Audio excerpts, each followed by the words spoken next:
Beacon Press Audio presents The Way of Jesus, Living a Spiritual and Ethical Life by Jay Parini.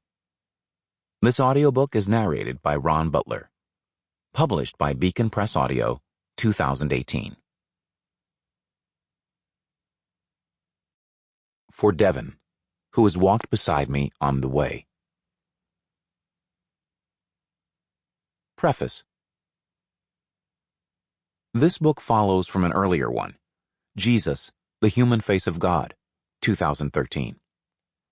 There I looked briefly at the life of Christ, arguing that his story represents a kind of mythos, the Greek word for myth, which I defined not as a story that is untrue, but as one that is especially true.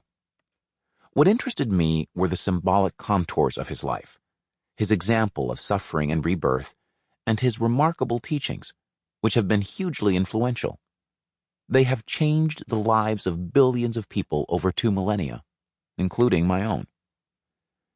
In this study, I examine what it means to follow the way of Jesus, his path toward God, and his effort to seek out and create the kingdom of God, as defined by himself and some of his most effective and influential interpreters, such as Paul, the great apostle, and generations of writers and thinkers who have confronted his teachings and example, all of them attempting to put them into practice. I begin with a chapter on my own spiritual progress over the past 6, nearly 7 decades, a wandering path in and out of Christianity, during which times I've embraced many versions of what it means to trust in God and follow the example of Jesus. In the subsequent chapters, I frequently allude to my own struggles and occasional successes, dealing frankly with my occasionally vexed relations with traditional ideas about salvation, which I prefer to call enlightenment, a better translation of the Greek term soteria. In the second chapter, I examine the Christian mind, its complexities, and the problems that Christian thinking attempts to solve or understand. I take it for granted that most people these days, especially well-educated ones, have little time for supernatural religion or religious practices. I address some key philosophical issues frankly, stepping into the areas of epistemology and ontology. These, in turn, refer to the theory of knowledge and ideas about existence itself, and how we come to be who we are. As I must, I draw on a range of ancient and modern theologians, poets, and thinkers, quoting freely throughout. My own thinking operates within a web of textuality, and I try to acknowledge that freely, as a way of marking my own debts, but also as a way of directing readers to other useful texts. In this chapter, I look closely at the biblical tradition, including the Hebrew and Greek scriptures, and point in other directions as well, including the Gnostic Gospels. In other parts, I confront various matters of concern to Christians, including the stumbling blocks of miracles and the supernatural, and human suffering. This chapter ends with a reading of the resurrection as something more than simple resuscitation. It's about ongoing change, the daily rebirth and renewal of the spirit. In the third chapter, I turn to the nitty-gritty of Christian practice, as represented by the church year. Christians have been given a huge gift, the cycle of the seasons, with liturgical markers throughout. Christmas and Easter are simply the high points of this complex cycle. The calendar works to further our trust in God, to deepen our sense of what it means to follow the way of Jesus. It also serves to bring the faith community into focus, into reality. Public prayer and confession and Holy Communion remain vital aspects of any Christian life, and I do my best to outline the course of this unfolding calendar, with its unique liturgies and language, its profusion of symbols, its manner of lifting us over and through the days of the year as we follow in the steps of Jesus.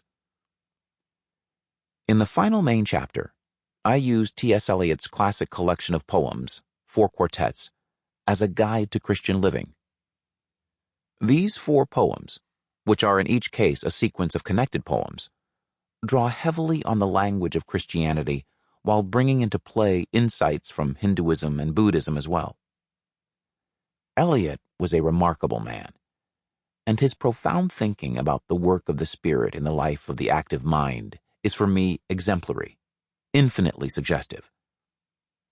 In the third sequence, The Dry Salvages, Eliot marks out 5 key things for Christians to consider as they follow the way of Jesus: prayer, observance, discipline, thought, and action.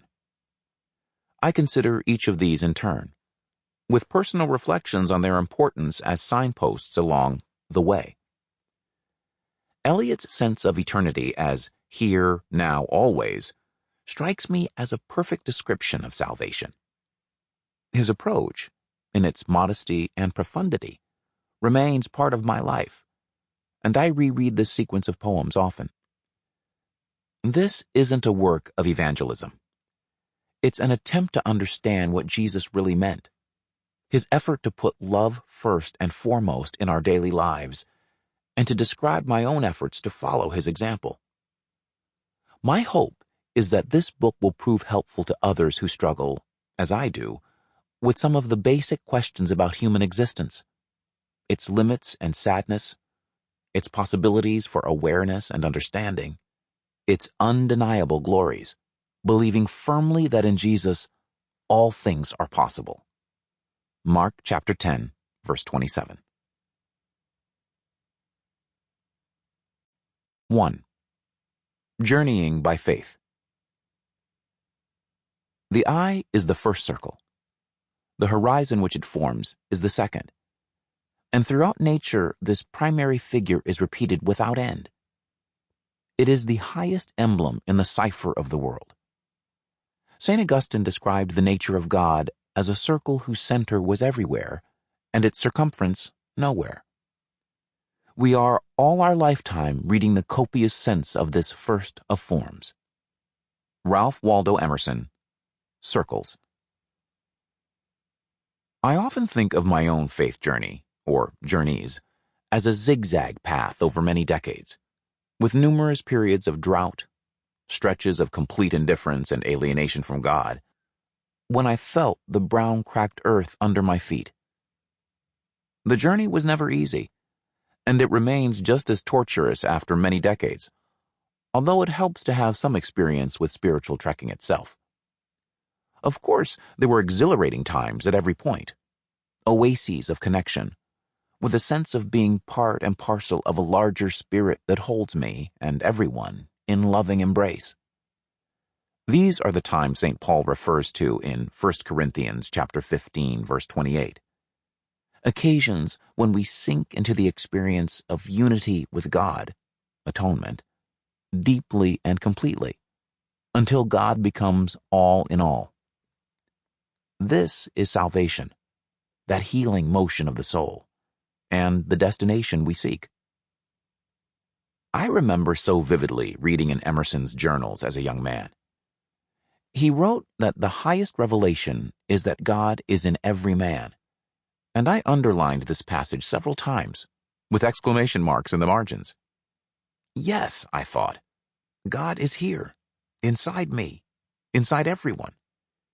He is the center of the endless circles we trace throughout our lives. Only recently, in fact, a friend asked me where I thought God was, and I touched the coffee table before us, and I said, in this wood. And it seemed astonishingly true. I wish I could say that the times of our connection or atonement, meaning at one ment with God, with their exhilaration and peace, were common occurrences in my life. But they remain moments in and out of time, experienced less often in church or periods of focused devotion than on country roads in late summer, in the leafy woods near my house, sitting by a pond, reading in bed, or writing in a cafe. Quite often they have been found in conversations with my wife, who has followed her own intense path toward God, often coinciding with mine over nearly 4 decades. She and I have shared a great deal on so many levels. My particular journey of faith, I prefer the word trust, a better translation of the Greek word pistis, began in Scranton, Pennsylvania. Sample complete. Ready to continue?